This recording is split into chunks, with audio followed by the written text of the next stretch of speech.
Et on passe tout de suite à l'analyse donc de l'euro-dollar avec Hugues Naka, analyste indépendant. Bonjour.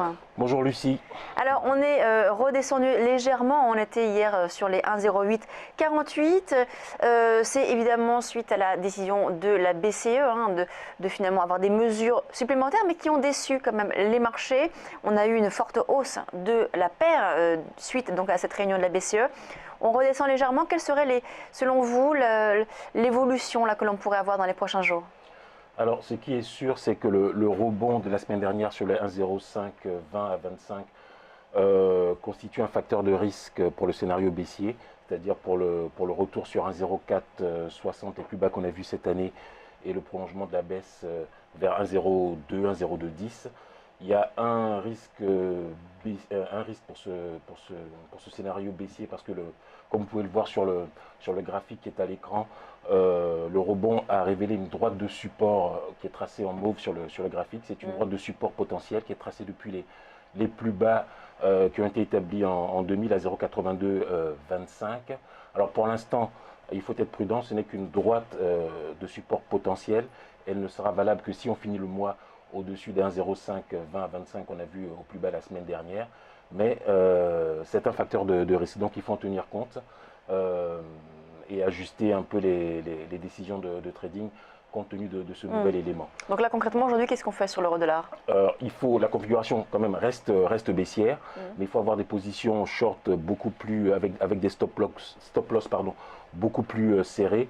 Il faut attendre éventuellement un retour sur le 1,0980, la résistance qui a été établie la semaine dernière, qui est également un retracement de Fibonacci, pour se positionner à nouveau au short avec un stop juste au-dessus de ce niveau. Si ce niveau venait à être cassé, l'autre résistance idéale pour se positionner à nouveau au short, c'est le bas du canal. On ne le voit pas à l'écran, il n'est pas tracé pour ne pas charger le graphe. Le bas du canal haussier dont on est sorti en octobre dernier, qui se retrouve aux alentours des 1,1180 pour ce mois, d'ici la fin de l'année. Donc il y a deux niveaux pour se positionner short, 1,980 et deux figures plus haut, 1,1180, pour jouer un retour dans la zone des 1,0460, 1,0520.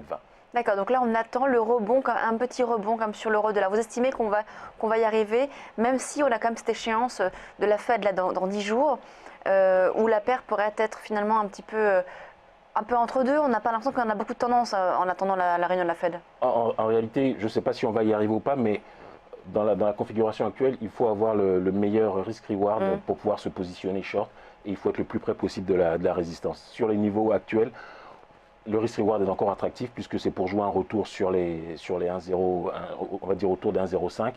Donc on peut se positionner short sur les niveaux actuels avec un stop au-dessus des 1,0980. Mais pour jouer dans ce cas un retour jusqu'à au moins 1,0520-25, les plus bas qu'on a vu la semaine dernière.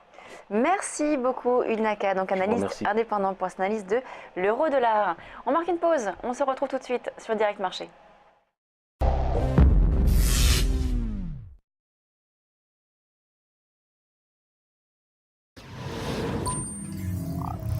Ah, le futur.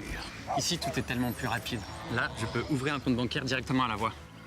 Lu et approuvé, Nathan Lefebvre. Dans le futur, on anticipe. Pour tout. Tiens, c'est ma banque qui me prévient que j'ai de l'argent qui dort, et moi, je choisis où le placer. Mais bon, on est bien d'accord, hein. Tout ça n'existe pas encore. Ma banque, elle existe déjà. Boursorama Banque, la banque en ligne avec vous. Et en ce moment, 80 € offerts.